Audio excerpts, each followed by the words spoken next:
शुएब साहब, हम जो देख रहे हैं कि अब इस तरह की टकराव की फ़ज़ा पैदा करने की कोशिश की जा रही है, जिस तरीके से अदालती इस्लाहाती बिल लाया गया, जिस तरह की ज़ुबान न्यूज़ कॉन्फ्रेंसेस में, जलसों में, वैसे सोशल मीडिया पर कैंपेन चलाई गई, अदले के ख़िलाफ़ किए जा रहे हैं, ये किस तरफ हमें लेकर जाएंगे, किस नहज तक लेकर जाएंगे?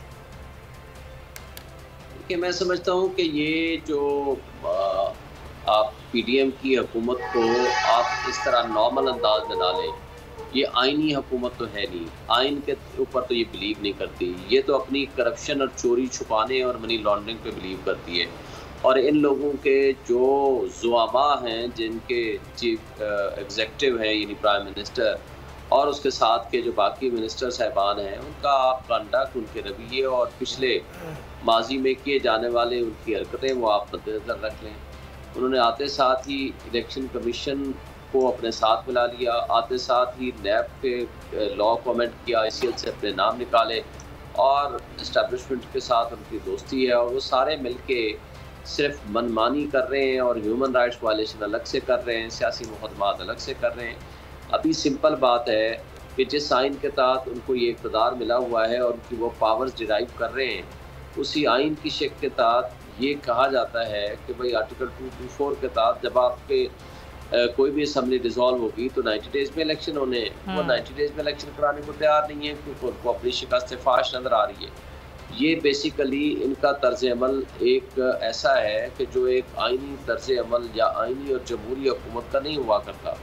ये एक तरफ तो सिविलियन सुप्रीमेसी और जमहूरियत की बात करते हैं और दूसरी तरफ आप देखें कि इनका जो अपना किरदार है वो उसके बिल्कुल टोटल मुनाफी है। और दूसरी तरफ आप एक और इनका कॉन्ट्राडिक्टरी स्टांस और तरीक़ा वारदात देखें कि एक तरफ तो वो गोल्डन जुबली बना रहे हैं आइन की, जिस आइन की पावर्स को इस्तेमाल करके आप यहाँ बैठे हुए हैं और उसके ऊपर जितने खर्चे ये गोल्डन जुबली बनाने पे लगा रहे हैं उससे कम खर्चा अगर ये लगा लें उसके ऊपर, मैं समझता हूँ कि इलेक्शन के ऊपर, तो इलेक्शन में इनको फंड्स की मज़ीद लेने की ज़रूरत ही ना पड़े।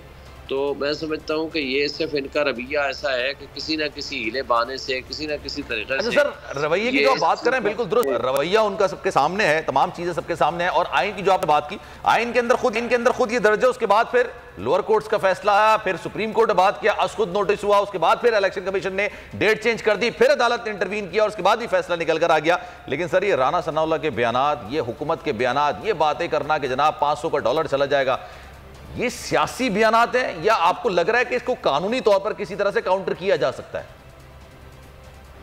देखिए, ये कोई सियासी बयानात भी हो सकते हैं लेकिन सियासी बयानात नहीं है, इनकी नीयत नहीं है। क्योंकि एक तरफ तो ये सिर्फ $500 की बात नहीं कर रहे हैं और साथ ये भी कह रहे हैं कि हम 8 अक्टूबर को भी इलेक्शन नहीं कराएंगे।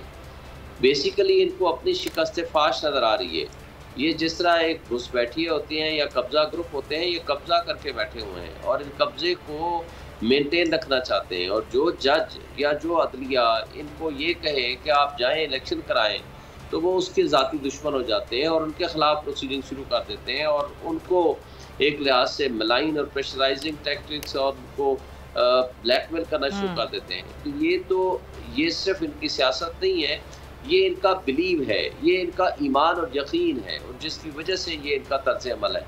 ये it is not a normal situation. कोई जमहूरी हुकूमतें, कोई सियासी हुकूमतें या जो मिनिस्ट्रीज होती हैं वो ऐसा रवैया अख्तियार कभी नहीं करती क्योंकि उन्हें लोगों के पास जाना होता है। बिल्कुल ऐसे ही इनको तो ये भी, इनको तो लगता है ऐसी भी खौफ नहीं है कि हमने बिलाखिर लोगों के पास जाना नहीं, ये तो पता नहीं क्या सोच के बैठे हुए हैं कि कभी इलेक्शंस नहीं होने, हमें आवाम के पास नहीं जाना, हमें वोट। ये वही लोग हैं जो वोट को इज्जत दो का नारा लगाते थे। शुएब शाहीन साहब,